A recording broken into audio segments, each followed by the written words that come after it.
Class 9 का exercise 1.1 में पहला क्वेश्चन ये है कि क्या शून्य एक परिमेय संख्या है।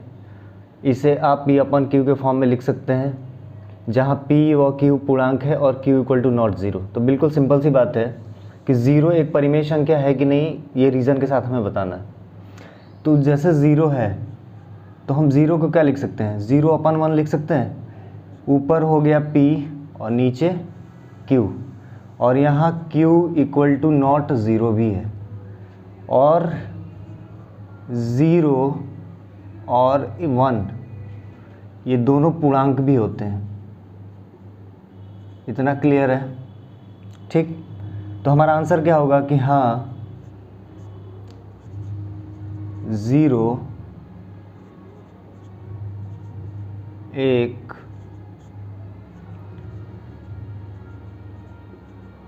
परिमेय संख्या है।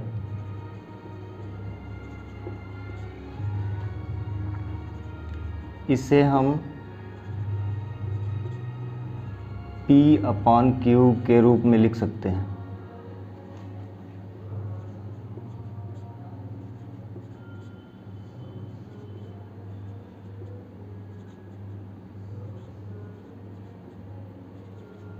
ये हमारा आंसर हो जाएगा। क्लियर है इतना? ठीक है। दूसरा क्वेश्चन क्या है? दूसरा क्वेश्चन है कि 3 और 4 के बीच में, 3 और 4 के बीच में 6 परिमेय संख्याएं ज्ञात करिए।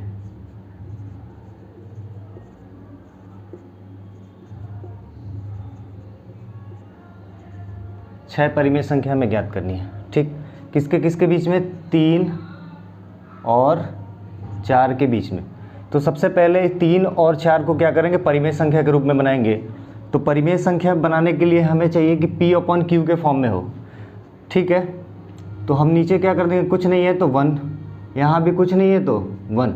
अब यहाँ ये देखेंगे कितनी परिमेय संख्या निकालने के लिए बोल रहा है, तो वो कह रहा है कि 6 परिमेय संख्या निकालिए। तो इसमें क्या करेंगे, 6 में 1 जोड़ देंगे। 6 में 1 जोड़ देंगे, कितना हो जाएगा, 7 हो जाएगा। तो 7 से ऊपर और 7 से नीचे मल्टीप्लाई कर देंगे। यहाँ भी 7 से ऊपर और यहाँ भी 7 से नीचे मल्टीप्लाई करेंगे।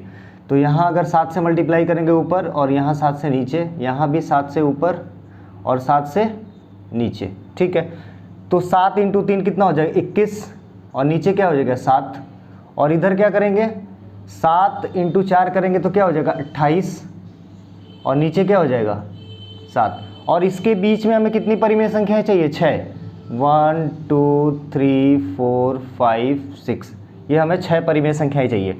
तो 21 के बाद क्या आता, 22, नीचे 7, 22 के बाद 23/7, 23 के बाद 24/7, 24 के बाद 25/7, 25 के बाद 26/7, 26 के बाद 27/7। ये हो गई हमारी 6 परिमेय संख्या, 1 2 3 4 5 6 और 7।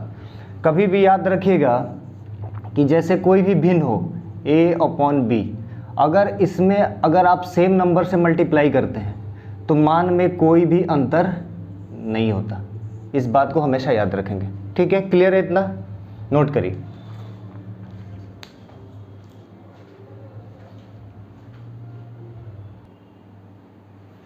देखिए तीसरा क्वेश्चन है कि 3/5 और 4/5 के बीच में 5 परिमेय संख्याएं आपको निकालनी है। कितनी?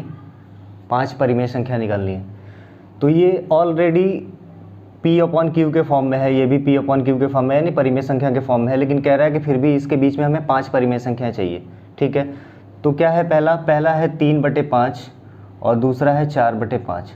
मैंने बोला सेम नंबर से मल्टीप्लाई करेगी, तो यहाँ भी हम क्या कर देंगे, 10 से मल्टीप्लाई कर दिया, और नीचे भी 10 से, और इधर भी 10 से, और इधर भी 10 से। मान में कोई अंतर नहीं होगा। ठीक है, तो 3 × 10 कितना होगा, 30/50, और इधर करेंगे तो 4 × 10 कितना हो जाएगा, 40, और नीचे 5 × 10 50। ठीक है, इसके बीच में हमें कितनी परिमेय संख्या चाहिए? 5, 1 2 3 4 और 5, ये चाहिए 5 परिमेय संख्या। तो 30 के बाद क्या होता है? 31/50। 31 के बाद 32/50, फिर उसके बाद 33/50, 33 के बाद 34/50 और 34 के बाद 35/50। तो ये हमारी 3/5 और 4/5 के बीच में ये हमारी हो जाएंगी 5 परिमेय संख्याएं, जो आपको दिख रही है यहाँ तक। ये हमारी हो जाएंगी 5 परिमेय संख्या, 1 2 3 4 और 5। इतना क्लियर है सबको? ठीक है, चौथा क्वेश्चन देखते हैं। देखिए, चौथा में आपको क्या बताना है? पहला बताना है सत्य और असत्य। ठीक है, तो इसमें पहला क्वेश्चन हमसे ये पूछ रहा कि बताइए कि प्रत्येक प्राकृतिक संख्या, प्रत्येक प्राकृत संख्या पूर्ण संख्या होती है। ठीक है, उसने बोला कि प्राकृत संख्या पूर्ण संख्या होती है। तो सबसे पहले आप क्या करेंगे कि सबसे पहले किसकी बात आई है? प्राकृत संख्या की। तो सबसे पहले प्राकृतिक संख्या लिख लेंगे। तो प्राकृतिक संख्या कौन सी होती है? प्राकृत संख्या कौन सी होती है? तो प्राकृत संख्या 1 से स्टार्ट होती है, 1 2 3 4 5 सो ऑन डैश आगे तक। ठीक है, उसके बाद बोल रहा है कि प्रत्येक प्राकृत संख्या पूर्ण संख्या होती है। तो आप क्या करेंगे? पूर्ण संख्या लिख लेंगे। तो पूर्ण संख्या कौन सी होती है? पूर्ण संख्या स्टार्ट होती है 0 1 2 3 4 5 सो ऑन डैश कहाँ तक? इनफाइनाइट। तो वो कह रहा है कि प्रत्येक प्राकृतिक संख्या, मतलब जितनी भी प्राकृतिक संख्याएं हैं ये वाली, वो पूर्ण संख्या है क्या? तो आप देखिए कि जितनी भी ये प्राकृतिक संख्याएं हैं 1 2 3 4 5 सो ऑन डैश, ये सारे पूर्ण संख्या में आ रहे हैं ना? यहाँ तक आ रहे हैं कि नहीं आ रहे हैं? ये जितने भी प्राकृतिक संख्या है सारी की सारी पूर्ण संख्या में आ रही हैं। तो ये हमारा कथन क्या होगा? सत्य। और ये इस क्वेश्चन का आंसर हो जाएगा। इतना क्लियर है सबको? आगे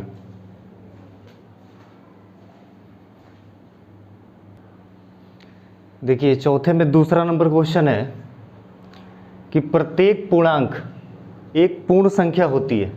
तो सबसे पहले आप पूर्णांक लिख लो। पूर्णांक कौन कौन से होते हैं?